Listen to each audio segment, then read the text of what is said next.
Assalamualaikum warahmatullahi wabarakatuh. Senang banget bisa hadir kembali menyapa sobat dongeng semuanya.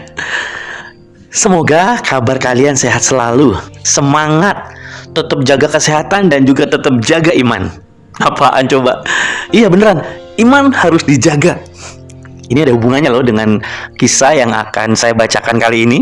Ya, kali ini saya akan membacakan sebuah kisah yang melegenda tentang seorang wanita yang harum namanya. Bahkan kuburnya pun harum karena dia menjaga imannya hingga nafas terakhirnya. Kisah ini kita buka dengan menukil sebuah dialog antara Nabi Muhammad SAW dengan malaikat Jibril. Dialog ini terjadi pada saat Rasulullah melakukan Isra Mi'raj. Ketika itu Rasulullah mencium bau harum yang luar biasa. Kemudian beliau bertanya pada Jibril, "Bau harum apakah ini?"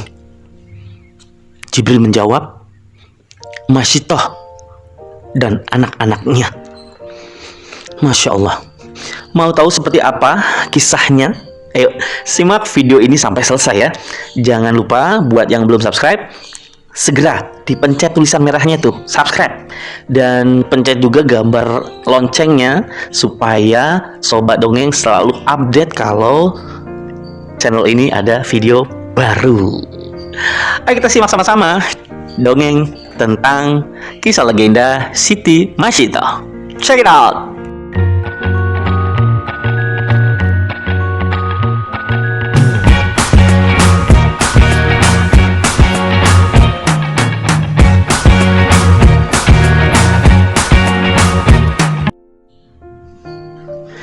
Ini dia kisah selengkapnya legenda Siti Masyitoh. Siapa Siti Masyitoh? Ada apa sehingga kuburnya bersama anak-anaknya mengeluarkan aroma harum? Siti Masyitoh merupakan pembantu Raja Fir'aun pada masa Nabi Musa alaihissalam. Siti Masyitoh bertugas merawat putri Fir'aun. Masih ingat kan Raja Fir'aun itu siapa? Yang mana? Ya, tepat sekali. Dialah raja yang mengaku sebagai Tuhan. Tahukah sobat? Ternyata di kalangan istana Raja Fir'aun tidak semuanya menyembah Fir'aun. Di dalam istana ternyata ada beberapa pengikut Nabi Musa dan beriman kepada Allah Subhanahu wa taala. Salah satunya adalah Siti Masyitoh. Tapi selain Siti Masyitoh masih ada juga Siti Aisyah yang tidak lain adalah istri dari Raja Fir'aun. Pada suatu hari, Siti Masyitoh sedang menyisir rambut putri Fir'aun. Tidak disangka, sisir yang sedang dipegangnya terlepas dan jatuh. Nah, pada saat Siti Masyitoh mengambil sisir tersebut, beliau mengucap Bismillah dengan menyebut nama Allah. Tentu saja, putri Raja Fir'aun ini mendengar ucapan Siti Masyitoh itu, kemudian berkata, "Sebutlah nama ayahku." Masyitoh pun menjawab, "Tuhanku, Tuhanmu, dan Tuhan ayahmu adalah Dia," seraya mengendahkan tangannya. Penasaran, putri Fir'aun bertanya kembali, "Apakah ada Tuhan selain ayahku?" Dengan tenang, Masyitoh menjawab, "Benar. Tuhanku, Tuhanmu, dan Tuhan ayahmu adalah Allah." Setelah peristiwa itu, tentu saja putri Fir'aun menceritakan apa yang dia lihat, dia alami kepada ayahnya, Fir'aun. Dan akhirnya Raja Fir'aun memanggil Siti Masyitoh untuk menghadapnya. "Apakah engkau mempunyai Tuhan selain diriku?" tanya Fir'aun. "Iya, Tuhanku dan Tuhanmu adalah Allah Subhanahu wa taala," jawab Siti Masyitoh. Lalu Fir'aun murka. Ia tidak terima ada orang yang menyembah bukan kepadanya. Fir'aun memerintahkan kepada para pembantu setianya agar menyiapkan sebuah belanga atau kuali yang sangat besar.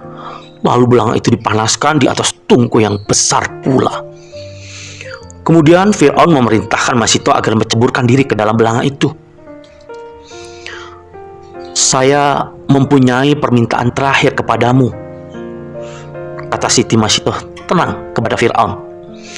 Fir'aun pun menjawab dengan sombongnya, "Sebutkanlah permintaanmu."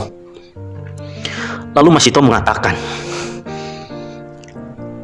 "Kumpulkan tulang-tulangku dan tulang anak-anakku di suatu tempat."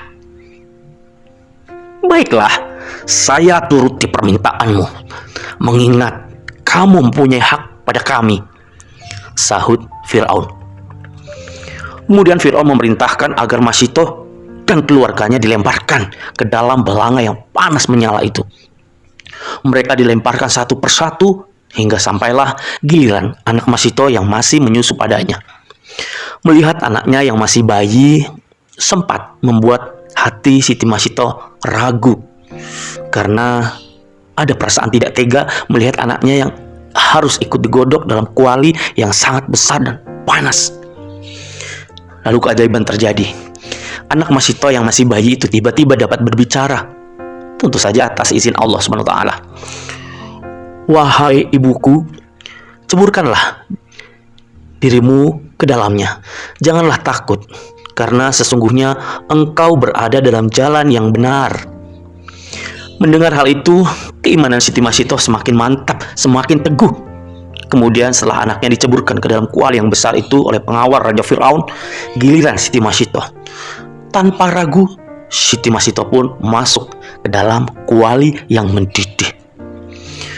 Siti Masitoh dan anak-anaknya menghembuskan nafas terakhir dalam keadaan syahid. Aroma harum semerbak menyeruak dari dalam kuali yang mendidih itu. Setelah itu, Fir'aun memenuhi permintaan Siti Masitoh dengan mengumpulkan tulang belulang mereka dan dikuburkan dalam suatu tempat. Nah, sobat dongeng, di sanalah nantinya Rasulullah mencium aroma harum dan semerbak saat melakukan Isra Mi'raj. Aroma harum dari Siti Masitoh dan anak-anaknya. Subhanallah. Luar biasa ya. Semoga kita pun bisa mengikuti semangat beliau dalam mempertahankan keimanan beliau. Semoga kita juga bisa menjaga iman kita hingga nafas terakhir kita. Saya Murdi, pamit. Assalamualaikum warahmatullahi wabarakatuh. Dadah.